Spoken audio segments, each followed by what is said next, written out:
जब तानाशाही माइंड होगा तो इलेक्शन कमीशन क्या क्या चीज है? इलेक्शन को उसके पॉकेट का। जब सुप्रीम कोर्ट के जज खरीदे जा रहे हैं, जब डीवाई चंद्रचूड़ जैसे चीफ जस्टिस ऑफ इंडिया ये कह रहे हैं कि हम तो राम के मंदिर के लिए घर में प्रार्थना कर रहे थे कि राम के मंदिर बन जाए, चीफ जस्टिस जैसे लोग जब ये बात कर रहे हैं तो संविधान का मजाक उड़ा रहे हैं। न तो ये भगत सिंह की बातों पर चले, अगर भगत सिंह की बात पे चल रहे हैं तो पूंजीवाद की समाप्ति होनी चाहिए थी। आपने किसको टिकट दिया? राघव चड्ढा को, उनको भेजा, वो गुप्ता को, जी न्यूज के मालिक को आपने राज्यसभा मेंबर बनाया। कौन? अरबपति खरबपति का राज्यसभा मेंबर बना रहे हैं और फोटो टांग रहे हैं भगत सिंह का, डॉक्टर बी आर अम्बेडकर का। ये डॉक्टर बी आर अम्बेडकर जब एनालिसिस ऑफ कास्ट की बात करते, जाति समाप्ति की बात करते हैं तो राजेंद्र प्रताप गौतम को क्यों आपने हटा दिया? आपके यहाँ पे रविदास मंदिर तोड़ दिया गया, आपके सरकार में बाबा साहब की मूर्ति तोड़ी जा रही है, यूथ फॉर इक्वालिटी के नाम पर रिजर्वेशन का विरोध करें और महालक्ष्मी सबकी बात करें। ये मैंने कहा ये पूंजीवादी व्यक्ति है, ये ब्राह्मणवादी व्यक्ति है और दलित का विरोधी व्यक्ति है। अरविंद केजरीवाल झाड़ू का आधार बना करके ये कह दिया गया कि झाड़ू का चुनाव चिन्ह, सारे वाल्मीकि समाज को इन्होंने अपने बस में किया और उनका वोट लिया। लेकिन क्या जब भी इनको अरविंद केजरीवाल को मौका मिला कि आप मुख्यमंत्री बनाएं तो पंजाब के केस में पूरे भारत में सबसे अधिक जो एससी के लोग होते हैं, मजहबी सिख, सबसे ज्यादा एससी के लोग, रमरसिया चमार, तमाम कैटेगरी पंजाब में है। लेकिन जब मुख्यमंत्री बनाने की बात आई तो आपने मुख्यमंत्री किसको बनाया?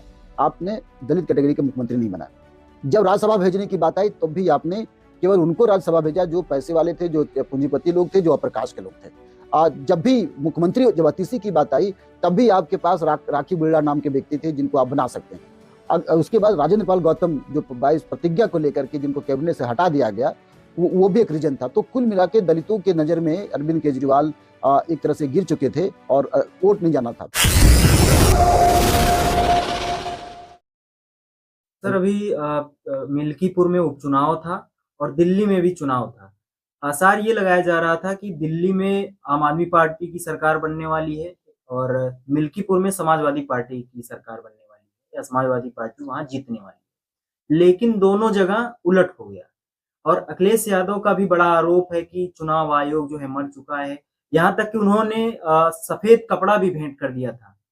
तो इस तरीके से, जिस तरीके से प्रशासन और चुनाव आयोग सत्ता पक्ष के साथ मिलकर बाकी जो विपक्षी दल हैं उनके साथ खेल कर रहा है, इसको आप किस तरीके से देखते हैं? सबसे पहले आपको धन्यवाद। जब भी इतिहास में राइट विंग की सरकार आती है तो वो तानाशाही व्यवस्था को लेकर आती है और भारत में भी मोदी सरकार एक तानाशाही व्यवस्था को लेकर आए हैं। मतलब यहाँ की एलन मार्क्स ने भी ये बात कही थी कि बैलेट बॉक्स पे चुनाव होना चाहिए, लेकिन मोदी सरकार पे जू नहीं रेंग रही है। तो मोदी सरकार के हाथ में इलेक्शन कमीशन है, तो इलेक्शन कमीशन मनमानी तरीके से लगातार ये कहा जा रहा है कि बैलेट बॉक्स पे चुनाव हो, बैलेट बॉक्स पे चुनाव हो, लेकिन बैलेट बॉक्स पे चुनाव नहीं हो रहा है। चाहे मिल्कीपुर का चुनाव हो या दिल्ली का चुनाव हो, ये अगर बैलेट बॉक्स से चुनाव होता तो दूध का दूध पानी का पानी हो जाता। मिल्कीपुर का चुनाव में जो सबसे बड़ी समस्या है, दूसरी जो सबसे बड़ी समस्या आई है कि विपक्ष का एकजुट न होना। विपक्ष के जितने भी नेता हैं, कभी राहुल गांधी के ऊपर तलवार भांजते नजर आते हैं, कभी अखिलेश यादव अपनी बात करते रहते हैं, कभी अरविंद केजरीवाल अलग बात करते रहते हैं, ममता बनर्जी अलग बात करते रहते हैं। इन आपसी एकजुटता न होना इलेक्शन ये दर्शाता है कि हम चुनाव हार रहे हैं। और आने वाले समय में भी अगर ये आपस में एकजुट नहीं रहेंगे तो ये मोदी के समक्ष हार सकते हैं। तो विपक्ष का एकजुट न होना। तीसरी बात कि मैंने आपको बताया कि प्राइड का मैटर बना लें। प्राइड का मैटर ये है कि एंटी इनकम्बेंसी फैक्टर जो एक नेचुरल होता है कि जब सरकारें ज्यादा दिन तक रहती हैं तो एंटी इनकम्बेंसी फैक्टर होता है। तो अरविंद केजरीवाल के मामले में एंटी इनकम्बेंसी फैक्टर का काम किया। और कभी अरविंद केजरीवाल जब ये कहा करते थे कि हम भ्रष्टाचार को दूर कर देंगे और भ्रष्टाचार जब आ जाएगी तो जो उसके संदर्भ में कमेटी बनाने की लेखपाल कमेटी, लोकपाल कमेटी, लेकिन आज तक लोकपाल कमेटी बनी नहीं। जनता ये देख रही है। उसके ऊपर से आप ही भ्रष्टाचार की बात करते थे कि नहीं होगा और खुद ही भ्रष्टाचार के शराब वाले केस में ये जेल में चले गए। इनके कई मंत्री जेल में चले गए। आम जनता को क्या चाहिए? आम जनता को तो साफ सब नजर आना है कि आप क्या कर रहे हैं, क्या नहीं कर रहे हैं। तो एक तो ये जो उनके ऊपर जो भ्रष्टाचार का आरोप लगा, तीसरा जाति का आरोप लगा। अरविंद केजरीवाल झाड़ू का आधार बना करके ये कह दिया गया कि झाड़ू उनका चुनाव चिन्ह, सारे वाल्मीकि समाज को इन्होंने अपने वश में किया और उनका वोट लिया। लेकिन क्या जब भी इनको अरविंद केजरीवाल को मौका मिला कि आप मुख्यमंत्री बनाएं, तो पंजाब के केस में पूरे भारत में सबसे अधिक जो एससी के लोग होते हैं, मजहबी सिख, सबसे ज्यादा एससी के लोग रामदसिया, चमार, तमाम कैटेगरी पंजाब में है। लेकिन जब मुख्यमंत्री बनाने की बात आई तो आपने मुख्यमंत्री किसको बनाया? आपने दलित कैटेगरी के मुख्यमंत्री नहीं बनाया। जब राज्यसभा भेजने की बात आई तो भी आपने केवल उनको राज्यसभा भेजा जो पैसे वाले थे, जो पूंजीपति लोग थे, जो अप्रकाश के लोग थे। जब भी मुख्यमंत्री, जब अतिशी की बात आई तब भी आपके पास राखी बिरला नाम के व्यक्ति थे जिनको आप बना सकते हैं। उसके बाद राजेंद्र पाल गौतम जो 22 प्रतिज्ञा को लेकर के जिनको कैबिनेट से हटा दिया गया, वो भी एक रीजन था। तो कुल मिला के दलितों के नजर में अरविंद केजरीवाल एक तरह से गिर चुके थे और वोट नहीं जाना था। लेकिन सबसे बड़ा जो फैक्टर था वो मोदी फैक्टर था। और मोदी जो अपने चेहरे का करिश्मा लगा करके, झूठ बोल करके, मैं एक बात कहता हूँ कि जो कहते हैं कि डेमोक्रेसी में भाई आपने वोट दे दिया, बहुत आसानी से वोट मिल गया, हम अपनी मर्जी से वोट दिए, ऐसा कहा जाता है। हम अपनी मर्जी से वोट नहीं देते हैं। हमारे वोट को मैन्युफैक्चरिंग कंसेंट के कॉन्सेप्ट के आधार पे, सहमति के सिद्धांत के आधार पे एक तरह से वोट को बार्गेन किया जाता है। जब नॉम चॉम्स्की ने ये बात कही थी अमेरिका के चुनाव के संदर्भ में कि हम वोट कैसे खरीदते हैं, कैसे बार्गेन करते हैं, तो मोदी सरकार ने आंखों में चश्मा पहना करके उसके वोट को बार्गेन करके उनके वोट को खरीद लिया सहमति के आधार पे। और उस सहमति के आधार पे मोदी को लोग वोट देते हैं। हालांकि जमीन पे मोदी का कोई ऐसा काम नहीं है जिससे कि हम ये कहें कि मोदी एक बड़ा काम करें। मसलन अभी देखिए, ये गले मिलते हैं ट्रंप के और 133 लोग हथकड़ी बांध करके चोर की तरह भारत में डाल दिया गया। ये सबसे बड़ा अपमान था। कहाँ गई आपकी राजनीति? आपकी औकात क्या है? आप किस औकात की बात कर रहे हैं? आप किस विकसित भारत की बात कर रहे हैं कि आप डिपोटेशन में ट्रंप ने आपके मुंह पे तमाचा मार दिया? तो मैं कहता हूं ना, हमारे देश में दलितों को लोग मार देते हैं, कोई मतलब नहीं, पेशाब करते हैं, कोई मतलब नहीं। ऐसे ही अमेरिका इनके मुंह पे पेशाब कर दिया, ऐसे ही अमेरिका इनका बदनाम कर दिया। तो भारत दलित देश है अमेरिका के सामने। जैसे आप दलितों को कोई इज्जत नहीं समझते, वैसे अमेरिका किसी देश को कोई नहीं समझता, वो दलित है।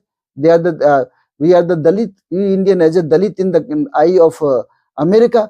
तो वो बताता है। आज असहाय है ना, क्यों नहीं मोदी कुछ कर पा रहे हैं? करके बता दें, टकरा जाए।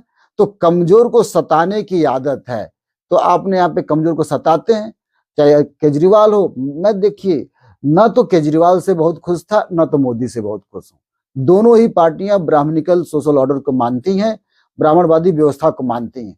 तो यह जीत, मोदी की जीत ब्राह्मणवादी व्यवस्था की जीत है, या हार भी ब्राह्मणवादी व्यवस्था की हार है। इनकी चिट भी मेरी, पट भी मेरी। मैं कहना चाहता हूं आपके माध्यम से कि इसमें जो बहुजन समाज के लोग हैं उनको उदास होने की जरूरत नहीं है।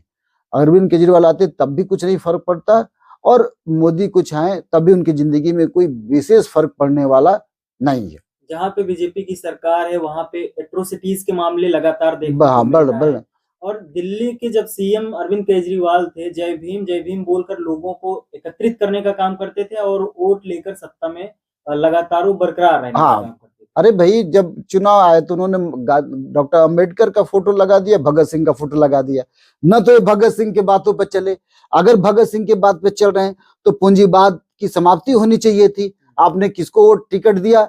राघव चड्ढा को उनको भेजा, वो गुप्ता को, जी न्यूज के मालिक को आपने राज्यसभा मेंबर बना। कौन? अरबपति खरबपति का राज्यसभा मेंबर बना रहे हैं और फोटो टांग रहे हैं भगत सिंह का, डॉक्टर बी आर अम्बेडकर का। ये डॉक्टर बी आर अम्बेडकर जब एनिहिलेशन ऑफ कास्ट की बात करते, जाति समाप्ति की बात करते, करते हैं, तो राजेंद्र प्रताप गौतम को क्यों आपने हटा दिया? आपके यहाँ पे रविदास मंदिर तोड़ दिया गया, आपके सरकार में बाबा साहब की मूर्ति तोड़ी जा रही है, यूथ फॉर इक्वालिटी के नाम पर रिजर्वेशन का विरोध करें और महालक्ष्मी सबकी बात करें। ये मैंने कहा ये पूंजीवादी व्यक्ति है, ये ब्राह्मणवादी व्यक्ति है और दलित का विरोधी व्यक्ति है।